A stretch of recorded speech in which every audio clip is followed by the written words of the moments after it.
Pessoal, bem-vindos ao canal Lili que Ensina. E hoje vamos falar de um assunto muito sério, escravidão no Brasil. Você já se perguntou como a escravidão moldou a história do Brasil?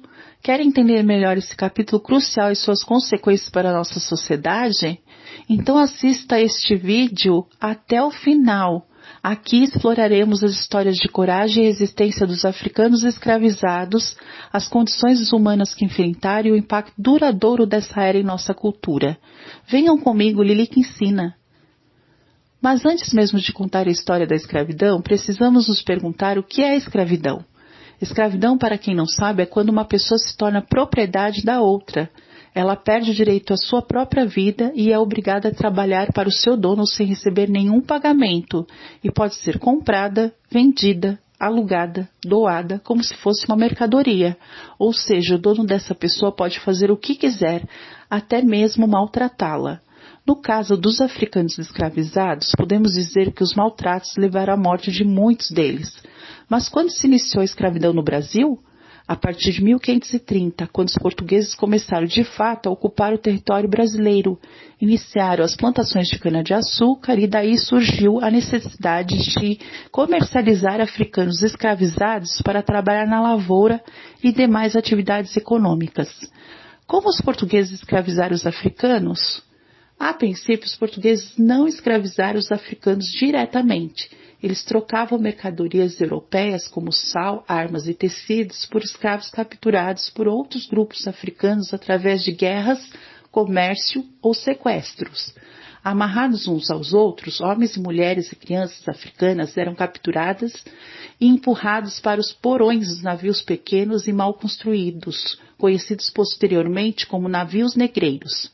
Dentro dessas embarcações, os escravizados eram empilhados em espaços apertados, com pouco espaço para se moverem. Devido à falta de higiene, má alimentação e falta de ventilação, as doenças se espalharam rapidamente e causando a morte de muitos africanos durante a viagem. Para aliviar o sofrimento das crianças dentro do navio negreiro, as mulheres utilizavam de materiais a bordo, como os tecidos de suas roupas. A Abayomi era uma boneca que tinha um significado cultural e emocional profundo para as pessoas escravizadas. Elas eram uma forma de preservar parte de suas tradições culturais africanas, de expressar criatividade e, em alguns casos, de fornecer conforto emocional e distração em meio às condições difíceis da escravidão. Hoje em dia, a tradição da boneca Abayomi é preservada como parte importante do patrimônio histórico afro-brasileiro.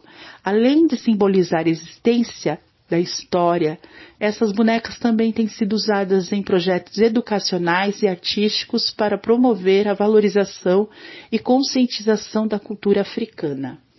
E o que era banzo?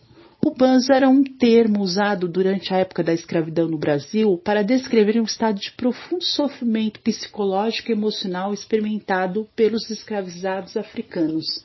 Era uma forma de melancolia ou depressão que muitos escravos enfrentavam devido às condições extremamente difíceis de vida e à separação forçada de suas terras natais, famílias e culturas. Quando chegava ao Brasil, os navios negreiros descarregavam os escravizados e eram dados alguns dias para que pudesse se recompor da viagem. Normalmente, a comercialização era feita em leilões em que os escravizados eram expostos e vendidos como objetos, como instrumentos de trabalho. Eles eram examinados da mesma maneira como se examinam animais na hora da compra. Observavam-se os olhos, os dentes e os músculos. Os africanos escravizados exerciam diferentes funções. Os escravizados do engenho, por exemplo, trabalhavam na lavoura de cana-de-açúcar, participando de todo o processo de produção, como plantar, colher e produzir açúcar, e também nas minas de extração de ouro e diamantes. As mulheres cozinhavam e, como amas de leite, cuidavam e amamentavam os filhos de seus senhores. E os escravos de ganho eram escravizados que trabalhavam fora das propriedades de seus senhores, geralmente em áreas urbanas, e eram autorizados a realizar atividades remuneradas. Eles tinham que entregar a maior parte de seus ganhos aos seus proprietários, mas muitas vezes podiam ficar com uma pequena parte do dinheiro, o que lhes permitia, em alguns momentos, economizar para comprar sua carta de alforria, ou seja, a sua liberdade. Os escravizados eram vigiados pelos feitores, que eram os encarregados de cuidar deles e de castigá-los. Os castigos físicos eram frequentes, pois, de acordo com a mentalidade da época, essa era a forma de punir, educar e manter a ordem. Para isso, eram usadas diversas formas de castigo, como chibatadas, uso de máscaras de ferro e decorrentes, palmatória, queimaduras com ferro, água ou óleos quentes. Mas os escravizados não aceitavam sua condição passivamente, e enquanto houve escravidão, também houve resistência. Eles lutavam contra essa situação das mais diferentes formas, desobedecendo às ordens, fazendo rebeliões, destruindo os bens e as propriedades de seus senhores e, principalmente, fugindo sozinhos ou em grupos. Nessas fugas, muitos se reuniam em esconderijos organizados nas matas, chamados de quilombos. E o que são quilombos? São comunidades formadas por escravizados no Brasil. E até hoje existem pessoas que são descendentes que vivem nesses locais. Eles são chamados de quilombolas. A escravidão no Brasil foi um período sombrio da história de nosso país, que durou mais de 300 anos, começando no século XVI e terminando em 1888 com a Lei Áurea. Durante esse tempo, milhões de africanos foram trazidos à força para o Brasil. À medida que o tempo foi passando, muitos foram se adaptando e criando uma cultura própria. Surgiu assim a cultura afro-brasileira, bastante rica e variada.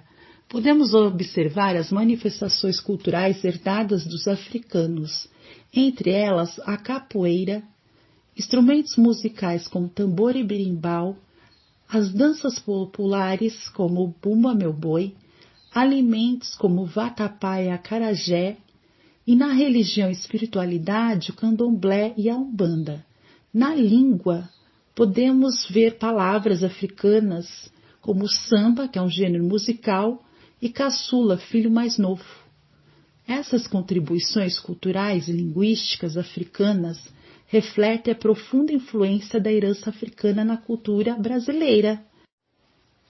É isso aí, pessoal. Agora que vocês já conhecem a história da escravidão do Brasil, assistam também a novos vídeos no canal Lilique Ensina. Este canal foi feito para vocês. Agradeço de coração a todos. Até mais, pessoal.